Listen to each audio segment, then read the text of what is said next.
La obsesión mortal. La adolescente que ordenó un asesinato por celos. Una joven de 14 años murió apuñalada en la noche de Año Nuevo, pero el verdadero golpe lo dio una chica sentada en su casa, a kilómetros de distancia. Este es el relato de una manipulación tan fría y metódica que convirtió el deseo obsesivo de una adolescente en un arma homicida y a un novio sumiso en su verdugo. Advertencia. El siguiente contenido es de naturaleza delicada y explora detalles de un caso criminal real que involucra manipulación psicológica, acoso y violencia extrema. Está dirigido a un público adulto y puede herir sensibilidades. Se recomienda discreción. El frío de Toronto en diciembre de 2007 era cortante, pero no tanto como los mensajes de texto que iluminaban la pantalla del teléfono de David Bagshaw. Cada vibración era un recordatorio, una nueva exigencia, un paso más en un camino que ya no tenía retorno. Del otro lado, Melissa Todorovich, de 15 años, tejía con paciencia enfermiza una red de posesión, celos y una obsesión que había traspasado todos los límites de la razón. Su objetivo no era una rival directa, no era alguien con quien hubiera tenido una pelea o un conflicto. Su objetivo era una sombra, un recuerdo, un fantasma llamado Stephanie Rengel. Stephanie, a sus 14 años, era en muchos sentidos una típica adolescente. Vivía con su familia en un barrio residencial de Toronto. Era una estudiante aplicada, una hija cariñosa y una ávida patinadora sobre hielo. También había sido, brevemente, la novia de David Bagshaw. Una relación de adolescentes que para la mayoría habría quedado en el olvido, un simple capítulo en la confusa historia de los primeros amores. Pero para Melissa Todorovich, esa conexión pasada se convirtió en una obsesión insoportable, un tumor en su psique que creció alimentado por una inseguridad profunda y un deseo patológico de control absoluto. Melissa y David habían comenzado a salir en el verano de 2007. Desde el principio, la dinámica fue tóxica. Melissa demostró ser posesiva, controladora y emocionalmente manipuladora. David, un año mayor pero claramente más vulnerable y con una autoestima frágil, cayó bajo su esfera de influencia de manera casi total. Pronto, Melissa descubrió la existencia de Stephanie. Aunque David ya no tenía contacto con su exnovia y no mostraba interés en reanudar una relación, el simple hecho de que Stephanie existiera, de que hubiera sido importante para David antes que ella, se transformó en el centro de su universo obsesivo. Comenzó a acosar a Stephanie en línea a través de redes sociales primitivas para la época como MySpace y Facebook. La vigilaba, analizaba sus fotos, sus amigos. La convirtió en un chivo expiatorio para todas sus inseguridades. Los celos de Melissa no eran arrebatos pasionales, eran fríos, calculados y sistemáticos. Empezó a presionar a David, primero con quejas, luego con exigencias. Quería que Stephanie desapareciera, que dejara de ser una presencia, real o imaginaria, en su vida. David, intentando apaciguarla, dio algunos pasos torpes y terribles. En una ocasión, siguiendo las órdenes de Melissa, llamó a Stephanie y le dijo, de manera vaga pero amenazante, que se cuidara. La joven, confundida y asustada, informó a sus padres, quienes a su vez contactaron a la policía. Las autoridades hablaron con David, le advirtieron, pero en ese momento no vieron más allá de una riña de adolescentes. Fue una oportunidad perdida, una señal de alarma que se apagó demasiado pronto. Para Melissa, la advertencia policial no fue un freno, sino un acelerante. Su manipulación se intensificó, volviéndose más siniestra y específica. Ya no bastaba con que Stephanie se alejara. Ya no bastaba con amenazas veladas. La retórica en sus miles de mensajes de texto y conversaciones evolucionó hacia un único y macabro desenlace. Le planteó a David un ultimátum que quedaría grabado a fuego en los registros del caso. O la matas o terminamos. Melissa no estaba jugando. Usaba la relación, la intimidad emocional y sexual, como moneda de cambio. Le dijo explícitamente que no tendría relaciones sexuales con él hasta que Stephanie Rengel estuviera muerta. Para un adolescente confundido y emocionalmente dependiente como David, esta combinación de chantaje emocional y recompensa prometida fue devastadoramente efectiva. Los meses de noviembre y diciembre de 2007 fueron una cuenta regresiva hacia el abismo. Melissa no era una instigadora pasiva. Era una planificadora meticulosa. Investigaba métodos. Hablaban de venenos, de accidentes, de cómo hacer que pareciera un robo fallido. Ella le daba instrucciones, le recordaba su promesa, lo presionaba constantemente. Mientras Stephanie Rengel celebraba la Navidad con su familia, completamente ajena a la tormenta que se cernía sobre ella, Melissa Todorovich perfeccionaba el plan en su mente. Le dio a David un cuchillo de cocina, el arma que se usaría. Le señaló la casa de Stephanie, le explicó cómo atraerla. La noche del 31 de diciembre de 2007, Toronto se preparaba para recibir el Año Nuevo. En casa de los Rengel había una sensación de normalidad. Stephanie, sin embargo, estaba un poco intranquila. David Bagshaw le había estado enviando mensajes, insistiendo en que necesitaba verla, que tenía que hablar con ella de algo importante. Ella, con la ingenuidad y la cortesía que la caracterizaban, accedió a salir por un momento. Mientras en otras partes de la ciudad sonaban los primeros fuegos artificiales y la gente se abrazaba, David Bagshaw, con el cuchillo proporcionado por Melissa escondido, se dirigía a la casa de Stephanie.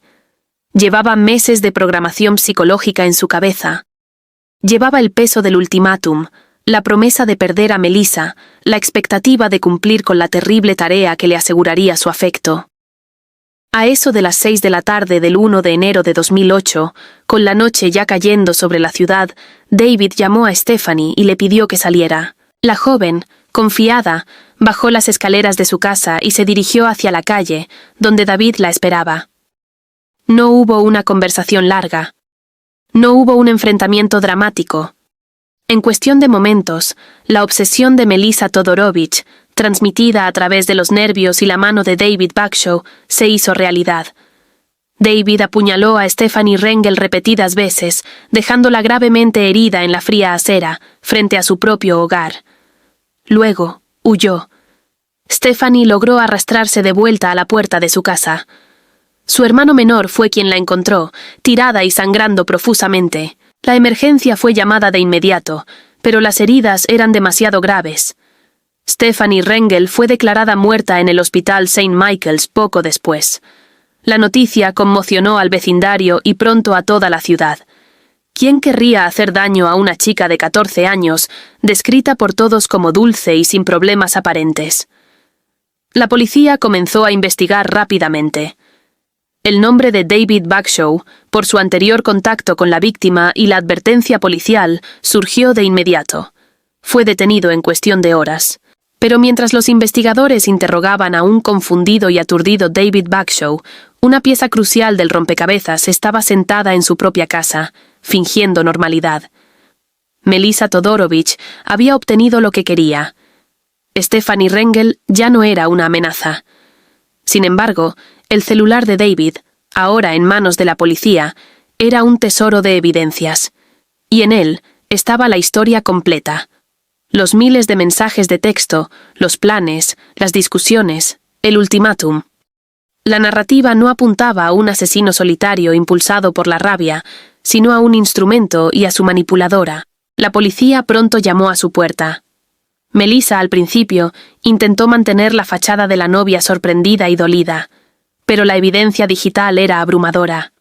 Cada mensaje era un hilo que tejía la cuerda que la ataría al crimen. El caso, como se presentó ante los tribunales, desafió las nociones convencionales. Aquí no había un homicidio pasional en un arrebato de ira. Tampoco era un crimen de pandillas o un acto de violencia aleatoria. Era un asesinato por procuración, fríamente instigado durante meses, a través de la manipulación psicológica de una adolescente hacia otra. La gran pregunta que flotaba en el aire era: ¿hasta qué punto es responsable quien empuña el arma y hasta qué punto lo es quien, desde las sombras, carga el gatillo psicológico? Melissa Todorovich no había clavado el cuchillo, pero había creado las condiciones, la motivación y la presión para que ello ocurriera. Había deshumanizado a Stephanie hasta convertirla en un simple obstáculo, y había deshumanizado a David hasta convertirlo en una herramienta. El juicio, que se llevó a cabo en 2009, capturó la atención nacional. Canadá se vio obligada a mirar de frente un fenómeno perturbador. la capacidad de manipulación extrema en manos de una joven que ante la sociedad parecía una estudiante más. Los fiscales argumentaron que Melissa era la arquitecta del crimen, la instigadora intelectual. Su abogado defensor intentó pintarla como una adolescente inmadura, atrapada en un drama amoroso que se le fue de las manos, cuyos mensajes de texto eran bravatas exageradas propias de su edad. Pero los mensajes eran demasiado específicos, demasiado persistentes, demasiado crueles. Hablaban de métodos, de plazos, de recompensas. No había ambigüedad. Mientras el juicio progresaba, el dolor de la familia Rengel era palpable. Sus declaraciones ante el tribunal describían a Stephanie como una luz, una hija y hermana amorosa, cuyo futuro fue arrebatado por una crueldad incomprensible. Ellos no solo habían perdido a una persona, habían perdido la paz, la seguridad y la fe en la normalidad.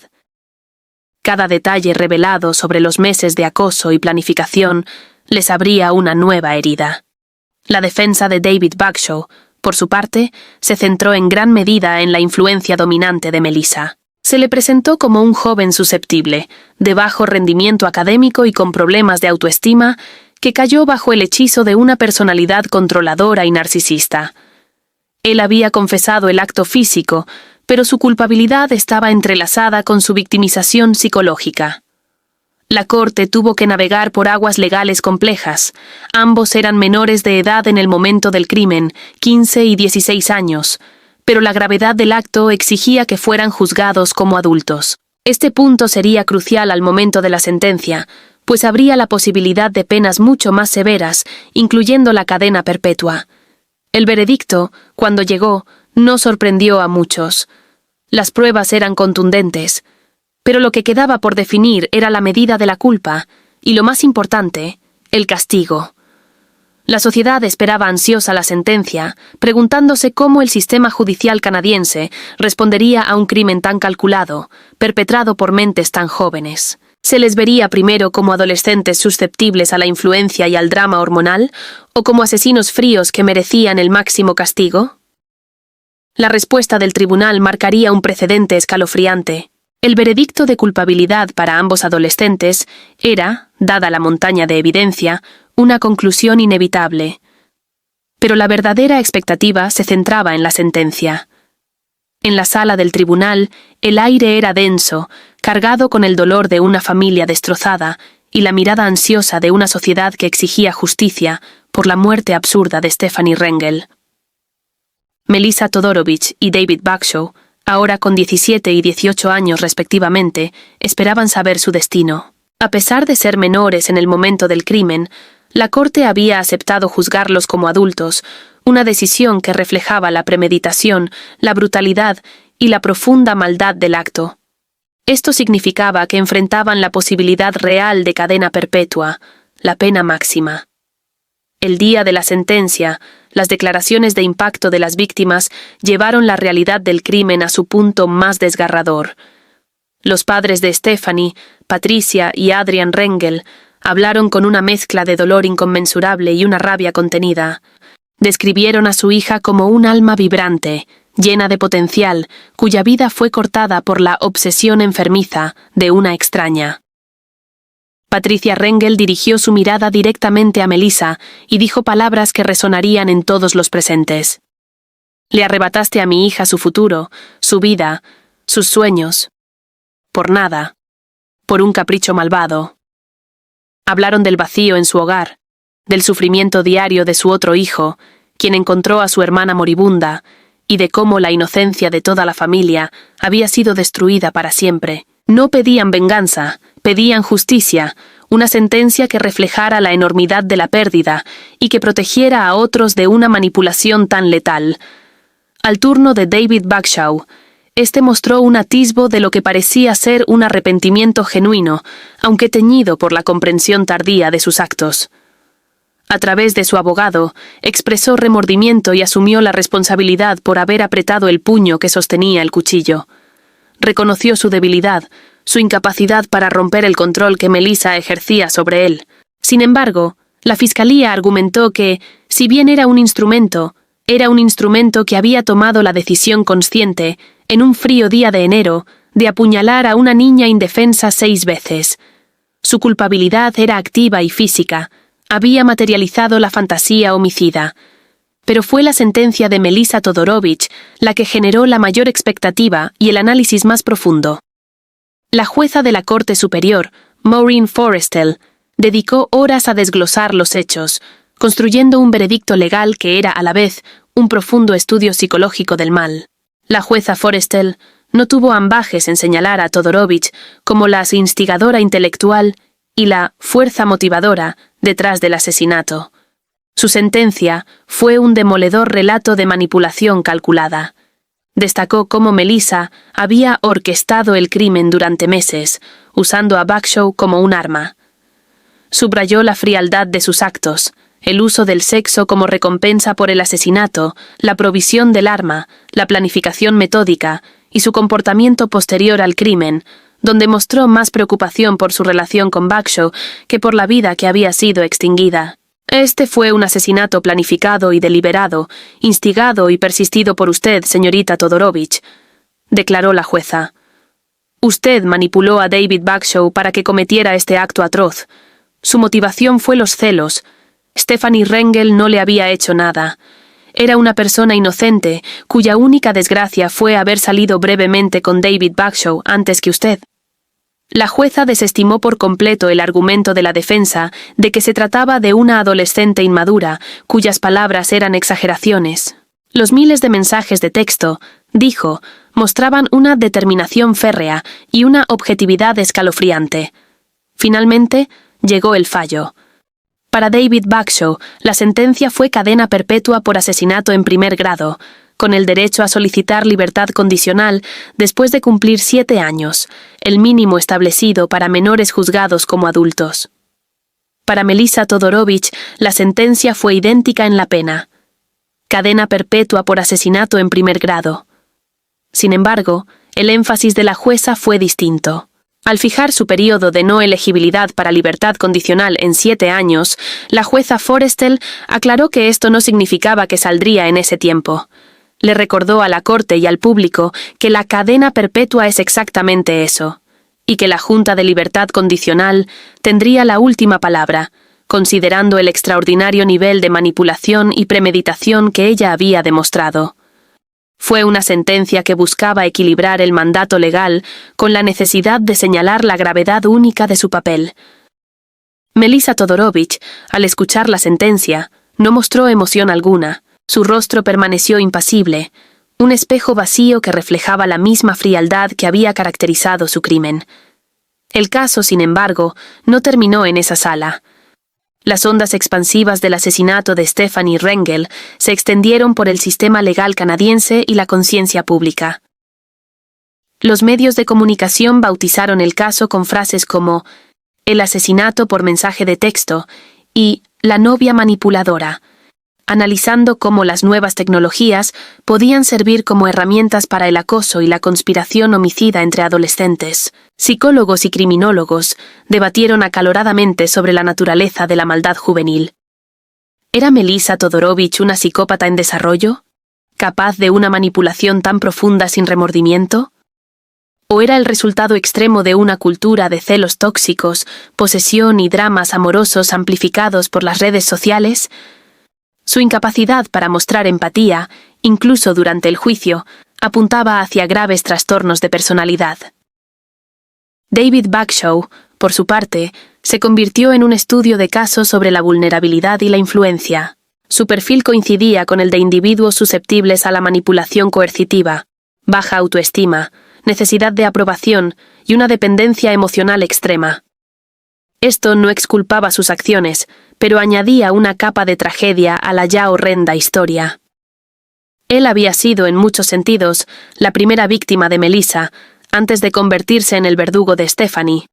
En los años siguientes, ambos apelaron sus sentencias. Las apelaciones se centraron en el hecho de haber sido juzgados como adultos. Los tribunales superiores, sin embargo, confirmaron las sentencias una y otra vez. Los jueces de apelación coincidieron con la jueza Forrestal. La naturaleza del crimen, su premeditación meticulosa y la extrema juventud de la víctima exigían que fueran responsabilizados al máximo nivel que la ley permitía. La vida en prisión para 2 adolescentes era una realidad sombría, pero la Corte sentenció que era la consecuencia necesaria de haber arrebatado, de la manera más cruel y calculada, la vida de otra adolescente. La familia Rengel intentó seguir adelante. Crearon una fundación en memoria de Stephanie para ayudar a jóvenes víctimas de acoso y violencia, pero el dolor nunca desapareció. En entrevistas posteriores, Patricia Rengel decía que vivían con un dolor crónico, una herida que nunca cicatriza. El asesinato de su hija les había robado la paz fundamental que toda familia da por sentada. La justicia legal, aunque servida, no era sinónimo de paz interior. La pregunta ¿por qué? Siempre quedaba flotando, sin una respuesta que pudiera satisfacer el corazón de unos padres. El caso de la reina contra Todorovich y Bagshaw dejó un legado legal y social imborrable. Puso sobre la mesa discusiones cruciales sobre la responsabilidad penal de los instigadores en la era digital, donde las órdenes no se dan cara a cara, sino a través de pantallas que desinhiben la crueldad. Cuestionó los límites de la defensa por coerción psicológica y estableció que la manipulación emocional extrema podía ser considerada un factor tan importante como la mano que ejecuta el acto violento. Hoy, ambos continúan cumpliendo sus sentencias de cadena perpetua. Las solicitudes de libertad condicional para David Bagshaw han sido objeto de escrutinio público y hasta la fecha no ha sido liberado. Cada revisión de su caso revive el horror de aquella noche de Año Nuevo. Melissa Todorovich, por su parte, permanece como una figura casi enigmática, un recordatorio escalofriante de que la capacidad para el mal no conoce necesariamente la edad. Su obsesión, alimentada mensaje a mensaje, no solo terminó con la vida de Stephanie Rengel, sino que también destruyó su propia vida y la de David Bagshaw, y dejó a 2 familias sumidas en un dolor perpetuo. La historia de Stephanie Rengel es, en última instancia, una advertencia terrible. Una advertencia sobre los abismos a los que pueden llevar los celos cuando son alimentados por una mente manipuladora y carente de empatía. Sobre la peligrosa combinación de inseguridad adolescente y un deseo de control absoluto. Y sobre cómo las palabras, especialmente esas que se escriben en la oscuridad de una pantalla, pueden transformarse en las armas más letales, capaces de traspasar el mundo virtual y materializarse en una puñalada real en el frío de la noche. La memoria de Stephanie, la patinadora sonriente de 14 años, perdura como un destello de luz frente a la oscuridad calculada que la apagó. Su caso nos obliga a mirar de frente una verdad incómoda, que el mal más profundo a veces no grita, sino que susurra sus órdenes, una y otra vez, hasta que alguien, débil y confundido, finalmente las obedece. Este documental llega a su fin. La narrativa de obsesión, manipulación y pérdida nos deja con más preguntas que respuestas sobre los límites de la mente humana. Si este contenido te hizo reflexionar, te invitamos a que formes parte de nuestra comunidad. Suscríbete a nuestro canal y ayúdanos con tu like a continuar investigando y creando contenido profundo y documentado como este. Tu apoyo es fundamental para seguir llevando a la luz historias que, aunque difíciles, necesitan ser contadas. Gracias por acompañarnos en este relato.